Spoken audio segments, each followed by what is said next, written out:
Sama ada yang masih hidup maupun yang telah meninggal dunia. Ya Allah ya Karim, jadikanlah guru-guru kami, para pemimpin kami agar terus wa fil akhirati hasanatan wa qina azabannar. Walhamdulillahi rabbil alamin. Amin.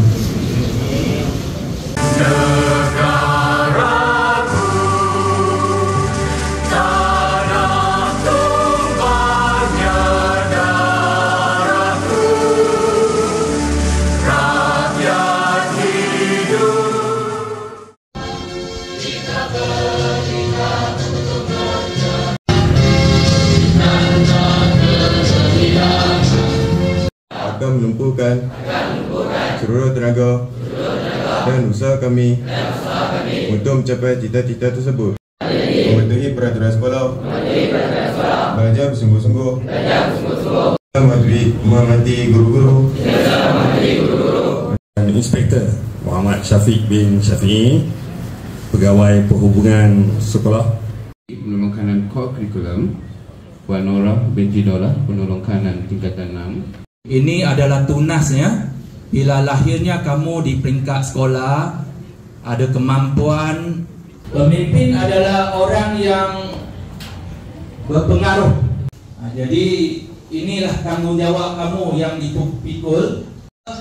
Sudah tentu ada nilainya. Kita sebut resume lah. Kamu ada kelebihan kerana kamu terpilih. Kemajuan dan kesejahteraan negara. Adakan urusan yang untuk utamanya guru-guru ini lah.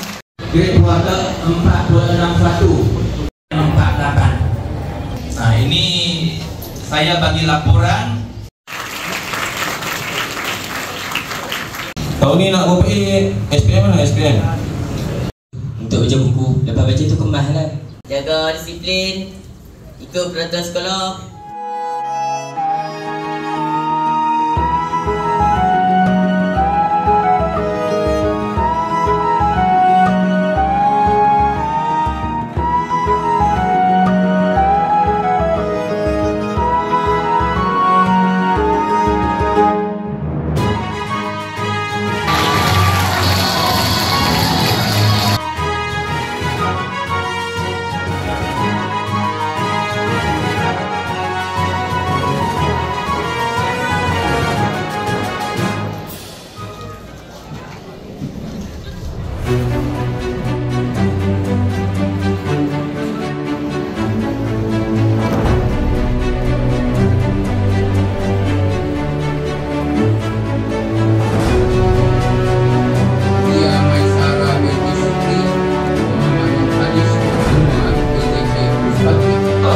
Berjanji akan mematuhi peraturan sekolah, Pengawas pos parking, sekolah menengah kebangsaan mengikut,